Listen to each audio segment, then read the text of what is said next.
দর্শক, আজকের ভিডিওতে আমি আপনাদেরকে এমন একজন বুদ্ধিমান মানুষকে দেখাবো যিনি প্রচলিত চাষাবাদ পদ্ধতির বাইরে গিয়ে নিজের বাড়ির উঠোনে ছোট ছোট জমি প্রস্তুত করে বিভিন্ন রকমের শাকসবজি চাষ করেছে। ফলন হয়েছে বেশ বাম্পার। ভিডিওটা পুরোপুরি দেখতে থাকুন। দেখুন তার এই প্রজেক্টটা বেশ চমৎকার। দেখুন এখানে ফলও করেছে, বিভিন্ন রকমের আঙুর দেখা যাচ্ছে। এছাড়া আরো এমন এমন কিছু সবজি আছে যেগুলো আমরা অনেকেই দেখিনি, বাইরের দেশের যেহেতু। দেখুন এখানে একটা সবজি আছে, বালতি দিয়ে ঢেকে রেখেছিল, এখন তুলেছে। দেখুন হলুদ কালারের বেশ সতেজ একটা সবজি, এখন কাঁচি দিয়ে এগুলোকে হারভেস্ট করছে। বেশ চমৎকার লাগছে দেখতে। কিন্তু তার অনেক রকমের সবজি আছে যেগুলো অনেকেই দেখেনি। দেখুন এটা আবার বালতি দিয়ে ঢেকে রাখছে, ওখান থেকে আবার গজাবে কিন্তু সবজিটা। তারপরে এখানে শশা করেছে, দেখতে পাচ্ছেন এই শশাটা বেশ চমৎকার। তিনি কিন্তু আবার কোনো প্রকার কীটনাশক প্রয়োগ করে না, একদমই জেনুইন পদ্ধতিতে সে কিন্তু সবজি চাষ করছে। এখানে একটা সবজি আছে অনেকটা দেখতে ধনে পাতার মতো, বাট ধনে পাতা না, ধনে পাতা তো আরো ছোট হয়, বাট এটা বড়। বেশ চমৎকার। ওই যে বললাম বিভিন্ন রকমের সবজি এখানে আছে। দেখুন এই সবজিটা বেশ চমৎকার, ঢাকনা দিয়ে ঢেকে রেখেছিল, একদম সতেজ হলুদ পাতা, দেখতেও খুব ভালো লাগছে। দেখুন এই ধরনের সবজি কিন্তু অনেকে আগে কখনো দেখেনি।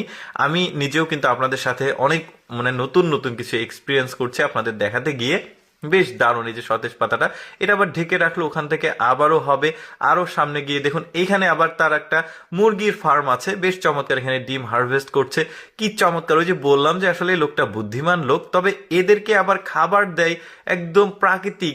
ওই যে যে সবজি চাষগুলো করছে, পাতাকপি বাঁধাকপি এগুলো নিয়ে এসে সে খেতে দেয়। এটাও আমি প্রসেসিংটা আপনাদেরকে দেখাচ্ছি। তার আগে ডিম হারভেস্ট করা দেখতে পেয়েছেন, বেশ চমৎকার। এই যে দেখতে পাচ্ছেন পাতাকপি দিয়েছে।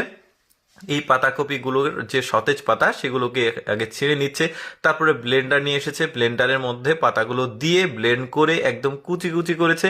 এইগুলোই এই মুরগিকে খাওয়াবে, একদম প্রাকৃতিক খাবার সে খাইয়ে এই হাইজিনিক খাবার সে এখানে প্রোডাকশন করছে। আমার কাছে বেশ ভালো লেগেছে যে ডিমগুলো তুলছে, কত চমৎকার তার এই প্রজেক্টটা।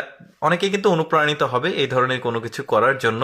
এই যে দেখতে পাচ্ছেন এটাও এক প্রকার সবজি, বেশ চমৎকার, অনেকটা পালং শাকের মতো মনে হচ্ছে, বাট ওদের সবজি তো একটু আলাদা হতেই পারে, প্রচলিত সবজিগুলো থেকে আলাদা হবে। এখানে পুঁই শাক আছে, এটা বোঝা যাচ্ছে শীতকালীন সম্ভবত এইরকমই হয়, একটু ডাটা ডাটা চিকন হয়, বোঝা যাচ্ছে। তারপরে এই সবজিগুলো হারভেস্ট করা শেষ। এবার তিনি যেভাবে কাজ করেছে, প্রতিটা ছোট ছোট জমিতে একটা করে পাইপ সেট করেছে, এখন পানিগুলো ছেড়ে দিচ্ছে। পানিগুলো এই সবজিগুলো পানি তো খুব প্রয়োজনীয়, যে পানিগুলো দিচ্ছে প্রতিটা জমিতেই ছোট ছোট করে পাইপ দিয়েছে। এই যে দেখতে পাচ্ছেন পাইপগুলো বন্ধ করে দিচ্ছে, পানি একটা নির্দিষ্ট লিমিট শেষ হয়ে গেলে। সবজিগুলো বেশ চমৎকার হয়েছে। সে কিন্তু পাশাপাশি খুব পরিষ্কার পরিচ্ছন্ন রাখে এই জায়গাটা, যাতে স্বাচ্ছন্দ্যে আসলে এখানে আশেপাশে ঘুরে বেড়ানো যায়, সবকিছু হারভেস্ট করা যায়। তো যাই হোক দর্শক, কেমন লাগলো এই বুদ্ধিমান লোকের